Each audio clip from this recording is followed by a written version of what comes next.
इस खबर के प्रायोजक हैं एएस ब्रांडेड लॉट वाला, लाल क्वार्टर, कृष्णनगर, दिल्ली। अभी हमारे साथ बात करने के लिए मौजूद हैं प्रमुख समाज सेवी शफी देलवी साहब। इनसे जानेंगे उपराष्ट्रपति का जो चुनाव हुआ है उसे कैसे देख रहे हैं और जो विपक्ष की जो रणनीति थी आखिर क्या वजह रही वो काम नहीं करी। जी शफी साहब। राजनीतिक जो ध्रुवीकरण होते हैं वो चलते रहते हैं।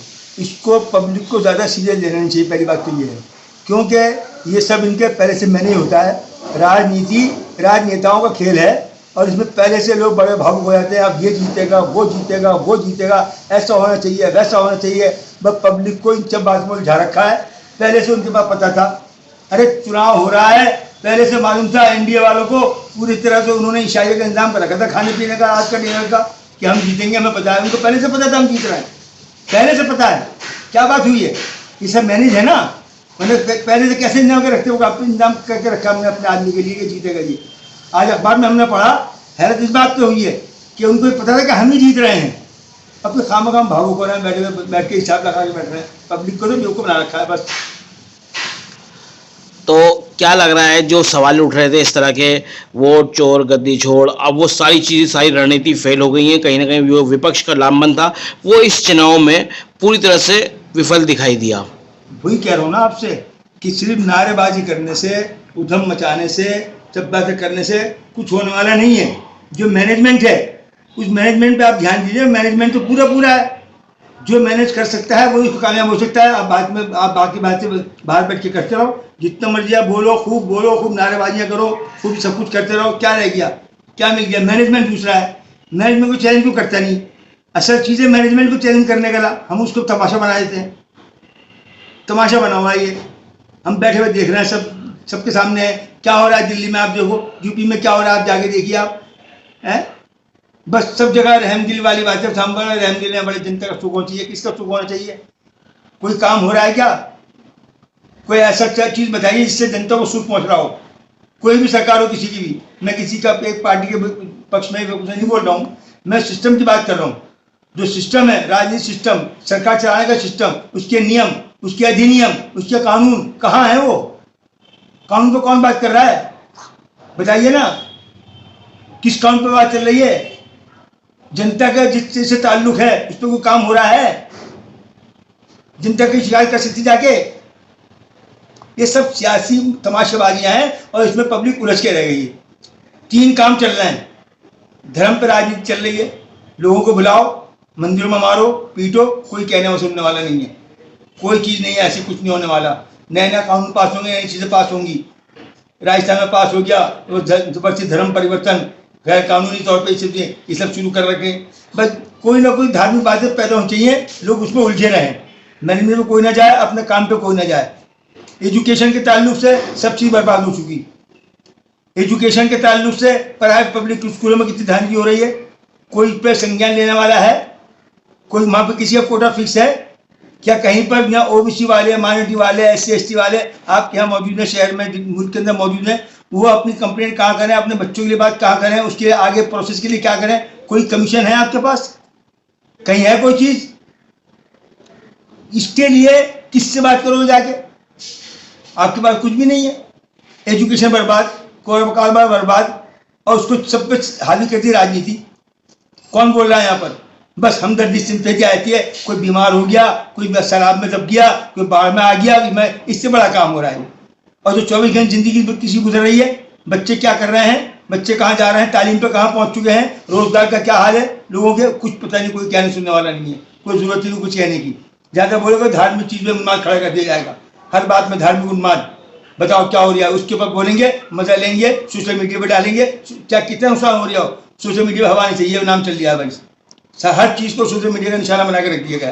काम कोई नहीं करेगा पब्लिक के लिए, मैं कोई नहीं जाएगा, किसी से बात ही नहीं करेंगे। हम सब कुछ देख रहे हैं। आप कहाँ बताया, कहाँ है ओबीसी कमीशन, कहाँ है आज माइनॉरिटी कमीशन, कहाँ है SC ST कमीशन, कहाँ है? क्या किसी ने पूछा है? दिल्ली में कितने MLA बैठे हैं? 70 MLA हैं।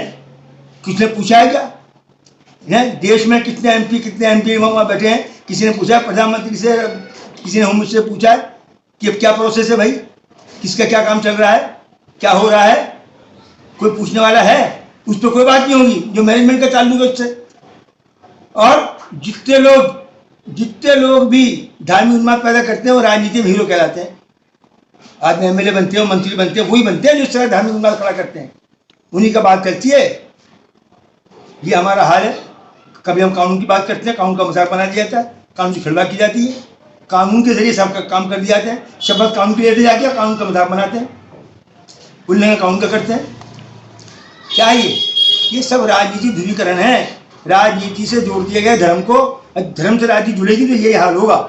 बिल्कुल आपने सही बात कही कि धर्म से राजनीति जुड़ेगी, यही हाल होगा। अभी दिल्ली जैसी जगह में एक इंसिडेंट देखने में आया कि बाहर के कुछ लोग थे, वो आए, वो यहाँ आ रहे थे, वो वहाँ कुछ देर के लिए स्टे किया, लेकिन वहाँ जो मंदिर के आसपास के लोग मौजूद थे उन्होंने उनके साथ पूरी बदतमीजी करी, अभद्रता की, यहाँ तक कि उनकी टोपियाँ उतरवाई, उनसे मंदिर में मत्था टेकवा दिया।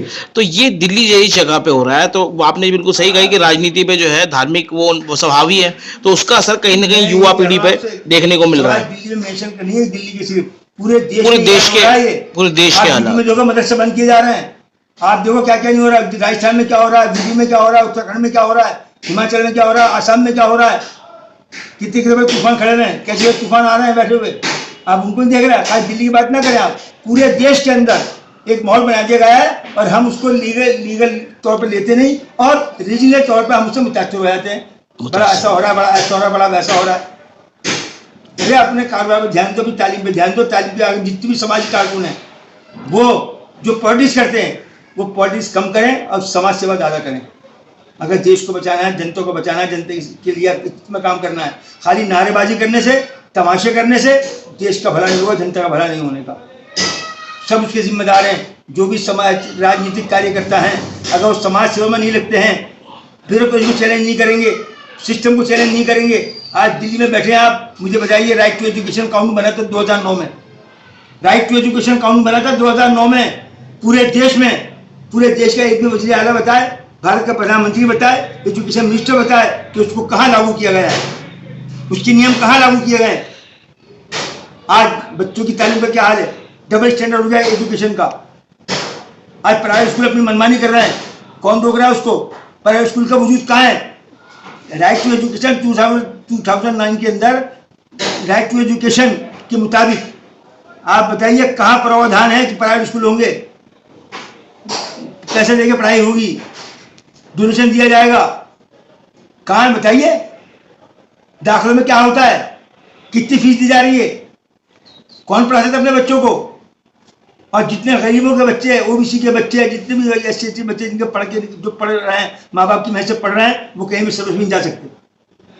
कहाँ है नौकरियाँ? 2 करोड़ नौकरियाँ, 3 करोड़ नौकरियाँ कहाँ हैं? कोई बात कर रहा है? और मुझे किसी एक एमएलए का, चलो तुम दिल्ली की बात करो, किसी एक एमएलए का नाम बताओ जो चैलेंज करता हो इस चीज़ को कि बताइए जनता कहाँ खड़ी है। हमें चाहिए सड़क, पानी, बिजली। ये ठीक हो गया नहीं हो गया, ये बन गया नहीं बन गया, ये हो गया नहीं हो गया। आज पानी आया, पानी नहीं आया, किस वक्त आएगा? कूड़ा उठा नहीं उठा वहां से, आज सीवर बंद है, चल भरा हो रहा है, आज ये हो रहा है, बस ये काम है। इस काम के बाद पब्लिक के पास कोई समस्या है ही नहीं। पब्लिक में से कोई आदमी, कोई समाज सेवी, कोई राजनीतिक कार्यकर्ता आवाज ही नहीं उठाता कि एजुकेशन का क्या हाल है। कोई आवाज नहीं उठाता कि हमारे धार्मिक समझ क्या हाल है। धर्म के नाम पे हो रहा है जो जमुना बाजार में हुआ है। चैलेंज बताइए कौन से सियासी आदमी ने चैलेंज किया है? आज 4 दिन हो गए इस वाक्य को, सोशल मीडिया पे आ गया, मैं वो यूं बोल रहा है, यूं बोल रहा है, यूं बोल रहा है। चैलेंज करने वाला दिखाओ ना मुझे एक भी। बड़े बड़े विद्वान पढ़े हुए, बड़े बड़े जुझारू लोग पढ़े हुए, नेता, क्या बात है, जिंदाबाद जिंदाबाद जिंदाबाद जिंदाबाद। ये हाल हो रहा हमारे। मतलब कुल मिला के ये है, तालीम पे, एजुकेशन पे, उन सब चीज़ों पे बात नहीं कर रहा, जनप्रतिनिधि भी बात नहीं कर रहा। वो सब लगा हुआ है, वो उलझा हुआ है, काय में सड़क बन रही है, बिजली पानी, जनता किसी भी शुरू पर, जनता की साइकिल शुरू पर कोई बात करने तैयार नहीं है। वो जानते नहीं उसको। अरे मैं गारंटी दे रहा हूँ 90% एमएलए तो जानते नहीं कि एजुकेशन है क्या। बैठ के नहीं पढ़ाओ तो मैं तुम्हें दिखाता हूँ। मैं कुछ तो काम करो, तो बात करो। लोगों को अवेयर करने के लिए क्या आप भी कुछ करने जा रहे हैं इसको लेके?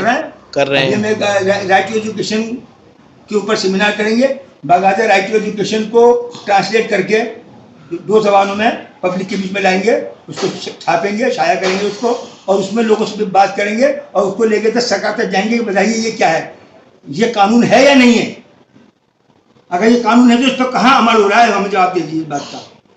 हम इसको हम तो सिर्फ तमाशाबाजी नहीं करेंगे, हम हमारी जितनी पूरी टीम है, हमारे जितने पूरे साथी हैं, सबके सब लोग कानून के उल्लंघन को चैलेंज करते हैं हम, और कानून के दायरे में काम करने की कोशिश करते हैं, कानून के दायरे में काम करते हैं। हम किसी एमएलए या किसी एमपी किसी विरोधी नहीं, हम कोई जाति हमारा किसी विरोध है ही नहीं, हम सिर्फ सिस्टम की बात कर रहे हैं।